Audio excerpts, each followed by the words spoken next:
infinite power.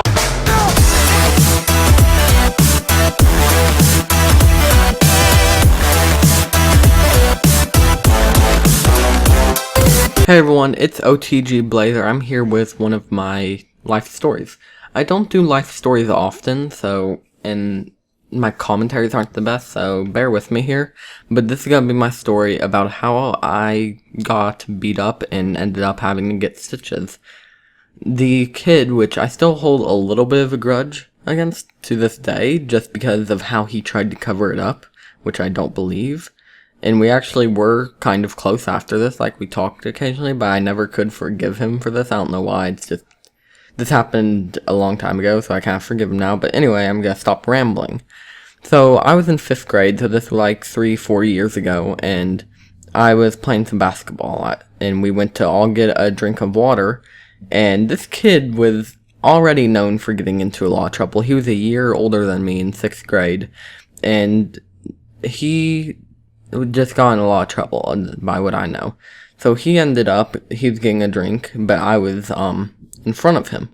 And I went to bend down and get a drink, and it was on the tall water fountain, and he said, no, you drink on the short water fountain, and I said no, and the next thing I know, I'm on the ground, my head is against a door frame, and my body just feels like it just got shocked by electricity. If you don't know what it feels like to be shocked by electricity, to know what I felt there, just go get one of those shock pens and shock yourself. So, I get up and I just start running. I start running to the gym to whoever is, I think it was our basketball coach was there, and then like a high schooler that was helping. And I just run in there, and our basketball coach, let me tell you, is really young. Like, he just got out of college, he just became a teacher, a middle school teacher. He taught like 6th through 8th grade science, and he's a pretty nice guy. I had him the next year, and so he was pretty nice, but he looked like a deer in the headlights. I mean, he was scared, and he kept on telling me, you probably don't have to get stitches. Well, guess what, dude? I got stitches. So I go, and he has me take off my shirt, and we cover up the blood with that, or cover up the cut with that. And what I had done was, when I got pushed down, I hit my head on the door frame, and it cut it open. And for a while I had a bald spot right there, which I may still have it but I have long hair if you have ever seen me. And so, yeah, it was just really scary experience. So after that, he's driving the bus back. I swear he was going really, really fast, but I don't know, I was a little bit dazed during all of that. I don't remember everything, but so we're driving back, and everyone's like, it's fine. The kid who pushed me down, yeah, he's trying to comfort me. So at that point, I'm like, oh, I didn't really have a solution to why he did it. I was still kind of mad at him. Then he's like, oh, I've been shot 3 times. It's okay. Really, dude? Really? You've been shot 3 times? What kind of ghetto neighborhood are you going to?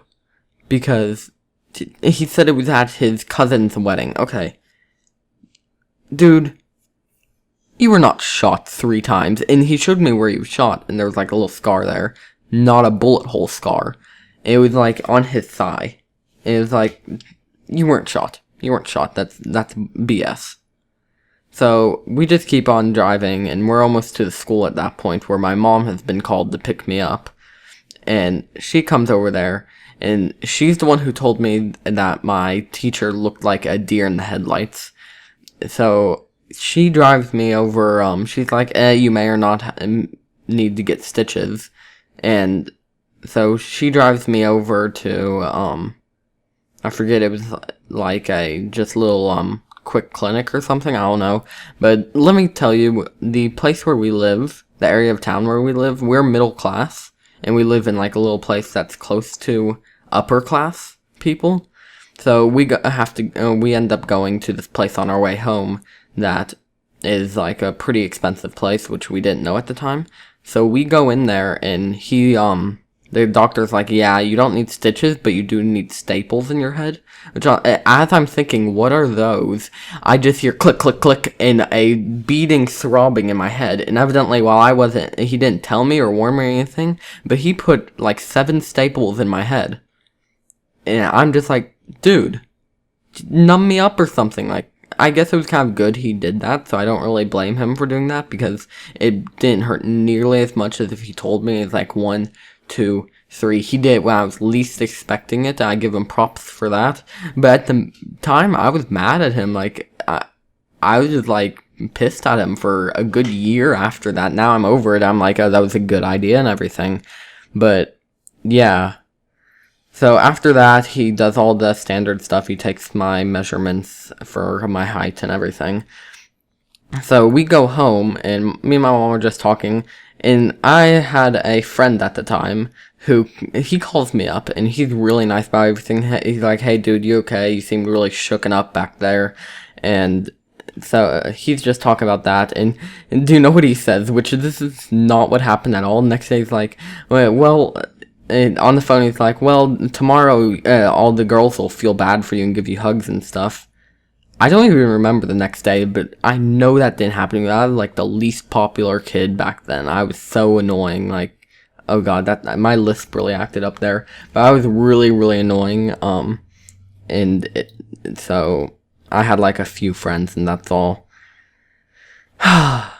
I did not like 5th grade. So the kid who ended up pushing me, he had to go to in-school suspension for a few days, and he gave me a letter telling me that he was sorry, and we talked a little bit after that. So we talked a little bit and everything. I don't remember exactly what, but for a while I was terrified of him. I was really terrified of him. My mom kept on telling me, he did it to you once, he's not gonna mess with you again, because he knows he'll get in trouble, but I was still terrified. And my Skype just went off, okay. But, yeah, that's kind of what happened. He ended up moving schools. He wasn't here this year, so a year or two later, he ended up moving schools. And I have not heard from him since, and neither has anyone at my school, even like his closest friends. He just, one day they came to school, and he just wasn't there. And so we just don't really know what happened to him. But, yeah, that's kind of what went down. I'm pretty sure that the headmaster or the principal had called us up or emailed us and said that if he did something to anyone one more time, he's gonna get kicked out. Which I don't know if he did something to someone and that's why he was kicked out, or he left or whatever. But yeah, he did not have to pay for my medical bills, and that was something I meant to get to during the story. My medical bills were really high for no reason whatsoever, and it annoyed my parents so much how high they were, but we dealt with that. And his family, we found out later, was pretty poor off. Like, he was from a very bad neighborhood, so now I don't know about the shootings, but I still, by seeing the scars he pointed to, they did not look like gunshots. But, whatever. I hope you enjoyed this life story commentary. It actually was pretty long, longer than I thought it would be, but I hope you enjoyed the gameplay. I'm probably going to put some gun gameplay in the background, so hope you enjoyed that, and just stay cool. And I'm bad at outros for when it's not my personal channel, so I'll see you guys in the next video I post. I'm going to be out of town for a while, so it won't be for a while. So, see you then. Bye.